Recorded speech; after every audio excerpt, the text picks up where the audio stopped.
Hey everyone, welcome. I'm Naomi, and today I want to talk to you about the necessity of self-care during times of tragedy and grief.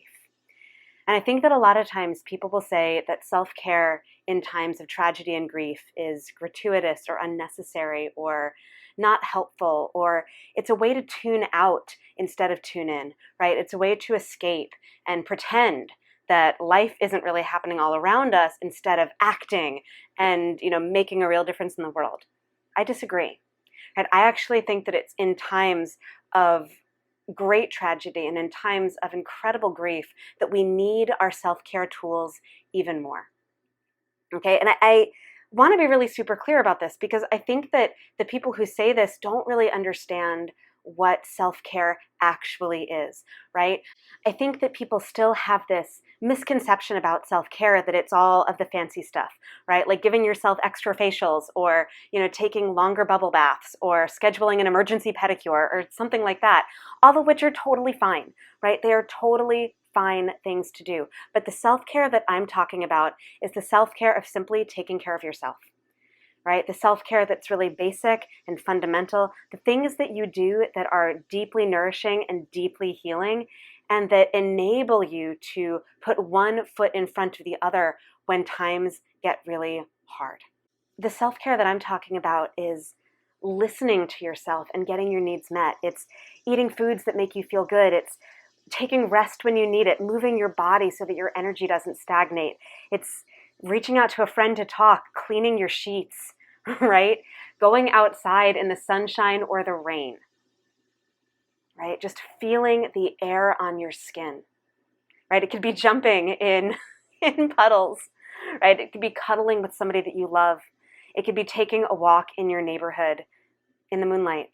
It could be taking a shower. It could be giving yourself the time to create, giving yourself the time to dance in your kitchen. It can be anything that deeply nourishes your body and makes you feel a little bit more stable and a little bit more sane. That's the kind of self-care that I'm talking about. It's the kind of self-care that gives you the strength and resilience to put one foot in front of the other when life feels overwhelmingly hard. When you feel faced by challenges that you're not even sure that you can overcome. When you feel like there's nothing that you can do. You can, right? And that's taking care of yourself. Now, I think that some people sometimes look at self-care as a luxury, right? Something that, only privileged people have access to. And there is a grain of truth to that. There really is.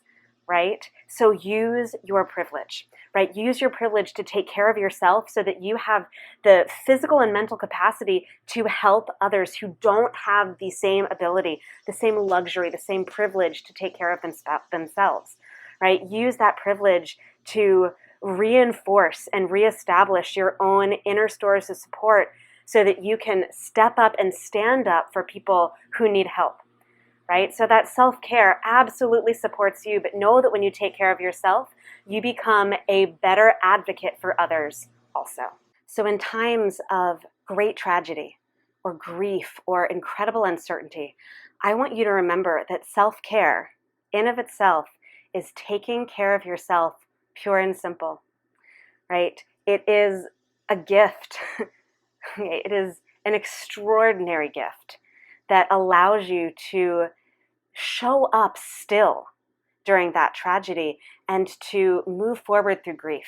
So don't ditch your self-care practices during times of tragedy or grief or uncertainty or fear, right? Don't drop your self-care practices because you think they're not useful or because you think they're selfish or silly or unnecessary, right? Use your self-care practices as the source of strength and stability and support that they are.